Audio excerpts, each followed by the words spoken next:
سب سے زیادہ ناراض اللہ اس بندے پہ ہوتا ہے جو بڑھاپے کے باوجود بھی گناہ نہیں چھوڑتا، اور سب سے زیادہ اللہ تعالیٰ خوش اس بندے پہ ہوتا ہے جو جوانی کے اندر توبہ کرتا ہے۔ اور ایک روایت میں آتا ہے جب جوان توبہ کرتا ہے تو اللہ کا عرش خوشی سے جھوم اٹھتا ہے۔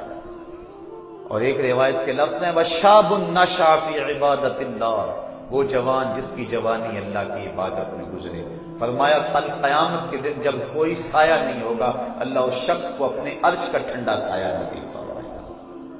آؤ اس کے در پہ آؤ، توبہ کا دروازہ کھلا ہوا ہے۔ حضور نے ارشاد فرمایا جتنی دیر تک سورج مغرب سے طلوع نہیں ہوتا توبہ کا دروازہ کھلا رہے گا۔ اللہ کے حضور گڑ گڑاؤ، اپنے گناہوں کی معافی مانگو۔ دو قطرے ایسے ہیں جو رائے گاہ نہیں جاتے اور اللہ کے بڑے محبوب ہیں۔ ایک وہ قطرہ جو خوف خدا سے آنکھوں سے ٹپکتا ہے، اور حدیث میں آتا ہے گناہ گار کی آنکھ کا پانی اللہ کے غصے کی آگ کو ٹھنڈا کر دیتا ہے۔ اور دوسرا وہ قطرہ جو اللہ کے راستے کے اندر بہتا ہے، خون کا وہ قطرہ اللہ کو بہت زیادہ محبوب ہے۔ تو وہ آنکھ جو اللہ کے خوف میں روتی ہے، جس کو اللہ کے خوف نے رلا دیا، لا خیر فی عین لا تبکی من خشیت اللہ، اس آنکھ میں کوئی بھلائی نہیں ہے جو اللہ کے خوف میں روتی نہیں۔ اور وہ آنکھ جو اللہ کے خوف میں روتی ہے، حدیث میں آتا ہے اگر کوئی شخص خوف خدا میں رویا اور اس کی آنکھ کے جو بال ہیں پلکوں کے، ان میں سے ایک بال کی جڑ بھی بھیگ گئی، قیامت کے دن اگر اس شخص کو جہنم کا حکم ہوا تو وہ بال کھڑا ہو جائے گا، عرض کرے گا یا اللہ یا مجھے نکال لے یا اسے جنت عطا کر دے، اور اللہ اس بال کو تو نہیں نکالے گا لیکن جس کا بال ہوا اس کو اللہ جنت کا مسافر بنا دے گا۔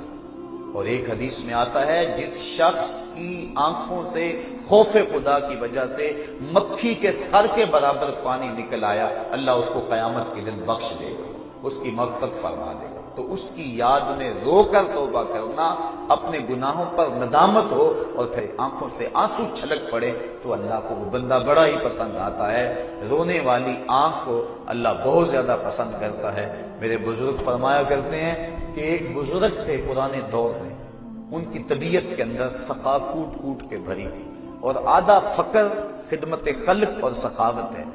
جس کی طبیعت کے اندر سخا نہیں ہے، جس کی طبیعت کے اندر جو ہے وہ وسعت نہیں ہے، وہ فقیر نہیں ہو سکتا۔ تو وہ جو بھی مہمان آتے ان کو لٹاتے، ان کو کھانا کھلاتے، حتیٰ کہ قرض اٹھا کر ان کو کھلا دیتے۔ جب ان کا وقت آخر آ گیا تو بڑے لوگوں کا قرض دینا تھا، انہوں نے سمجھا بابا جی تو جا رہے ہیں، بعد میں قرض کون دے گا، تقاضا کرنے کے لیے آ بیٹھے۔ بابا جی کا آخری وقت ہے، وہ قرض مانگ رہے ہیں۔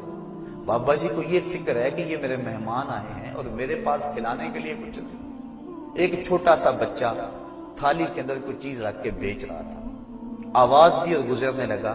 خادم کو کہا کہ بچے کو بلاؤ، بلایا، کہا بیٹا میرے ان مہمانوں کو کھلا دو۔ بچے نے تو شکریہ ادا کیا کہ میں سارے دن میں یہ سامان بیچنا تھا، میرا فوراً بک گیا۔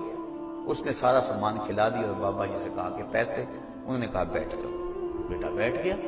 2 4 5 منٹ گزرے تو اس نے پھر اٹھ کے کہا بابا جی پیسے، کہا بیٹھ جاؤ، جب ان کو ملیں گے تو تجھے بھی ملیں گے، یہ بھی سارے قرض خواہ ہیں۔ بچے نے رونا شروع کر دیا، بچہ رویا، رحمت عزتی کو جوش آ گیا۔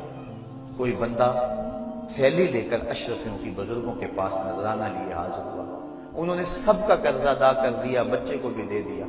تو وہ جو لوگ تقاضا کرنے آئے تھے انہوں نے کہا ہم اتنی دیر سے بیٹھے تھے اور یہ بچہ فوراً آیا اور لے کے چلا گیا۔ تو وہ بزرگ فرمانے لگے تم میں سے پہلے کوئی رونے والا نہیں، یہ رونے والا آیا، اس کے صدقے سے باقیوں کا بھی کام بن گیا۔